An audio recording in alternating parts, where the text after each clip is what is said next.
రాజా రామ్మోహన్ రాయ్ గారు కుల నిర్మూలన కొరకు ప్రాకులాడారు, సాధించలేకపోయాడు.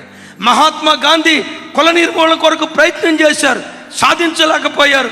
ద గ్రేట్ బిఆర్ అంబేద్కర్ గారు కుల నిర్మూలన కొరకు ప్రయత్నించారు, సాధించలేకపోయారు. మహానుభావులు, మహాత్ములు సాధించలేని కార్యం సిలువ శక్తి సాధించగలిగింది. ప్రజలందరినీ ఏకం చేసి ఒకే తండ్రికి పుట్టిన బిడ్డలుగా ఒకే చోట కూర్చోబెట్టింది. సిలువ ద్వేషాన్ని సంహరించింది.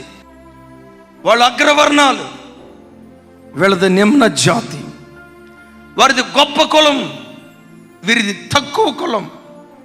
ఈ ప్రజలందరూ ఒకే దేవుని వలన సృష్టించబడిన వాళ్ళు, ఒకే దేవుని వలన సృష్టించబడిన వారు అన్న ప్రత్యక్షత మరిచిపోయి మా కులం గొప్ప, వాడు నిమ్న జాతి, వాడు అంటరాని వాడు, వాడిని ముట్టుకోవటం అంటూ, వాడు మా ఇంట్లోకి రాకూడదు, ఒకవేళ వాని దాహార్తి తీర్చాలంటే వాడు దోషులతో ఇలా చేతులు పడితే ఇంతెత్తి నీళ్లు పోయాలి.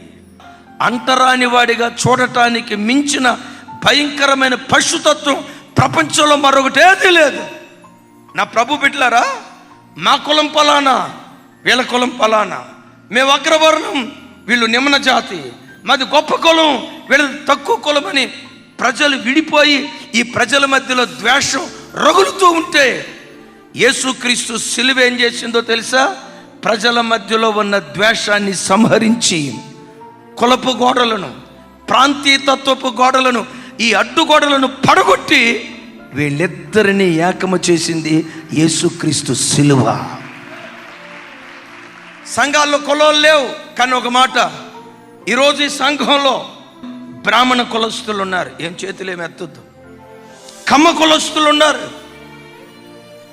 రెడ్డి కులస్తులు ఉన్నారు, వైశ్య కులస్తులు ఉన్నారు, కాపుల కులస్తులు ఉన్నారు, బీసీ కులస్తులు ఉన్నారు, ఎస్సీ కులస్తులు ఉన్నారు, ఎస్టీ కులస్తులు ఉన్నారు. అద్భుతం తెలుసా?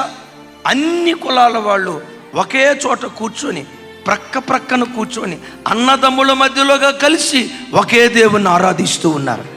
ఈ ప్రజలందరినీ ఒకే చోట కూర్చోబెట్టిన మగధీరుడు, ప్రజల మధ్యలో ఉన్న ద్వేషాన్ని సంహరించిన ఏకైక యోధుడు, యుగ పురుషుడు, నీవు ఆరాధించే ప్రభు అయిన యేసుక్రీస్తు వారు. మీరందరూ ఒకే తండ్రికి పుట్టిన బిడ్డలరా నాయనా, కొట్లాడుకోవద్దు.